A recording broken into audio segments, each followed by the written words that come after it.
Why do you want to work out? What is your goal? The most important thing is that you have a vision, that you have a goal. Because without that vision and without that goal, again, you're drifting around and you're never gonna end up anywhere. People don't become successful just by accident. Maybe the guy that found gold in California and started the gold rush, but don't count on that. That's the one in a lifetime kind of a situation. So you got to really have a specific goal, and to me, to have that vision that I want to be Mr. Universe, that I want to be the greatest bodybuilder of all time. That was a great vision, and that specifically to look like Reg Park and to be up there on that stage and to lift the trophy overhead and to win the championship over and over and over again. So that was a great goal. You have to have a goal. Now, it doesn't have to be that specific goal, but it has to have some goal. This is why I always recommend to people, sit down, take your time, and start thinking about, why do you want to work out? What is your goal? And that can be as crazy as it is. It could be, I want to impress girls. If that's your goal, so be it, but it motivates you. It could be that you're emulating a certain, bodybuilder or a certain football player, a certain boxer, whatever it is. Have those pictures put all over the wall like I did when I was a kid. I put pictures of Reg Park and of Sonny Liston, of boxers and of Ali and of powerlifters and weightlifters all over my bedroom, wall. So that every day when I go to sleep, every day when I wake up, I look at those pictures and they motivate me. You need that motivation, and then therefore you have this kind of imprint in front of you all the time, and you know exactly what you're chasing. People always come up to me and says, why are you smiling? You're working out 5 hours a day. You're doing the same as the other guys, but the other guys have a sour face. They're pissed off that they have to do another rep or another set or something. I looked forward to another 1,000 reps of sit-ups. I looked forward to another 500 pounds of leg press or squat. I looked forward to doing more and more curls until my arms fall off. Why? Because I knew that every rep that I did and every set that I did and more weights that I lifted, I get one step closer to turning that vision into reality. So I was turned on by that. I was excited. I couldn't wait to get to the gym.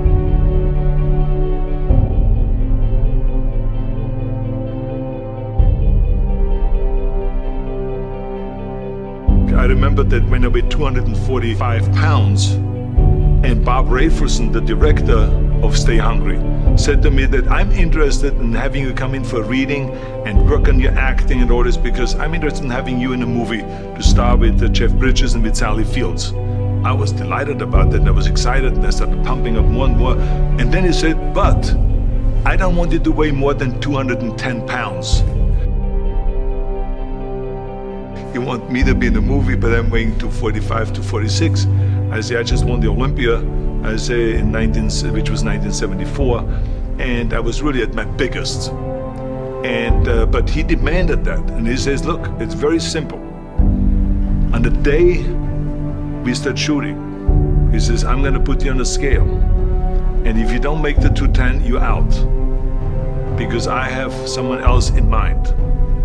And I worked on it. I started visualizing myself very clearly as a lean athlete, because that's the only way I could lose that weight and all of a sudden get interested in running more, because up until that point I ran like 3 miles after training or before training or whatever, but now all of a sudden it was 5 miles, 6 miles, 7 miles, 8 miles, and they even ran mini marathons in order to lose the weight, and I did everything with high reps, and I was watching my diet, what I eat and all those kind of things. But the day before, I remember we were in Birmingham, Alabama. The day before I was at the YMCA with Bob Rafelson. He was swimming and I was working out and I was running. There was a track there and I was running. He says, let's step on the scale.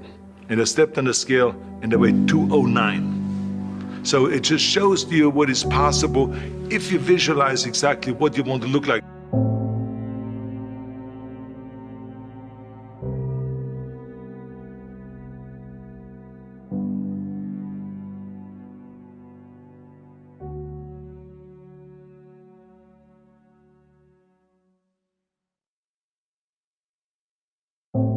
And there was no room for any kind of like, well, I can't get my act together or anything like this, because there's only a certain amount of time. But the key thing again is have the clear vision. Have the specific goal of what you want to accomplish, because then you never go to the gym and you say, the day I feel down a little bit, I don't know what it is all about, I don't know my life, I'm confused. No, I tell you that I was a perfect example of someone that was not confident at all.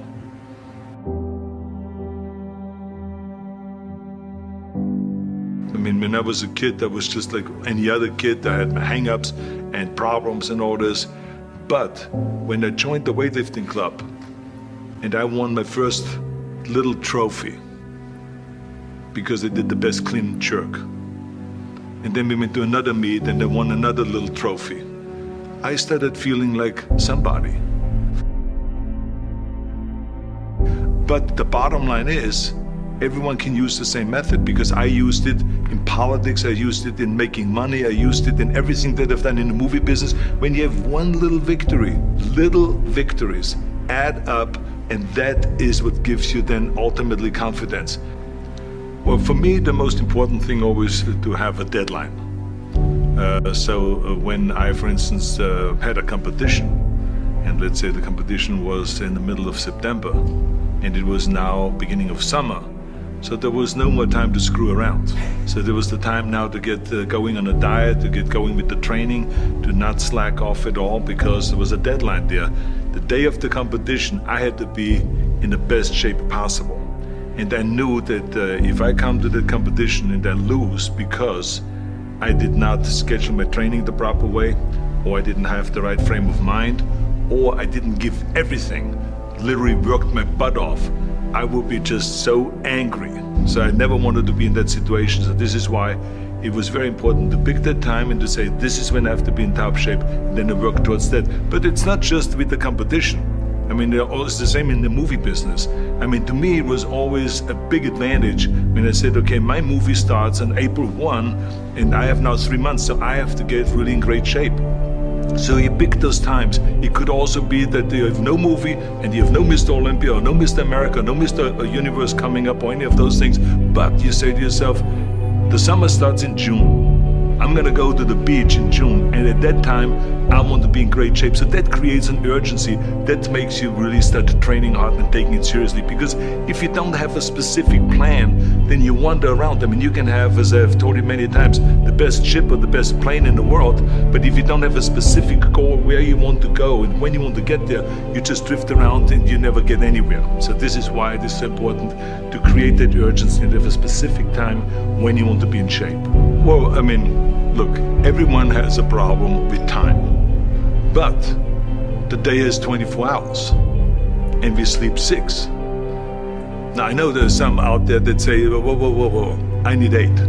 Well, I say just sleep a little faster, because the bottom line is we have 6 hours of sleep, 24 hours are available, so you have 18 hours now available to your work, your family, your hobbies, and also to learn something new or to do something new, which could easily be that you want to learn a new language, or that you want to read as a New Year's resolution, I have to read a book every week, or you say, I'm gonna go and reshape my body. So you're gonna go and take this hour out of your schedule and say, I'm gonna train an hour every day. So this is, for most people, a huge challenge, but it is totally doable, I can tell them, because the kind of things that I did when I came to this country, I mean, I went to school, I was working in construction, I was working out my 5 hours a day, I was taking acting classes from 8 o'clock at night to 12 midnight, I was doing all of those things. I wanted to make sure that out of the 24 hours of the day, that I don't waste one single hour. Those hours were too precious. And so there I just want to tell people, don't give me this thing, I have a difficult time with the time and I don't have time for this and I don't have that. You have time, you make the time.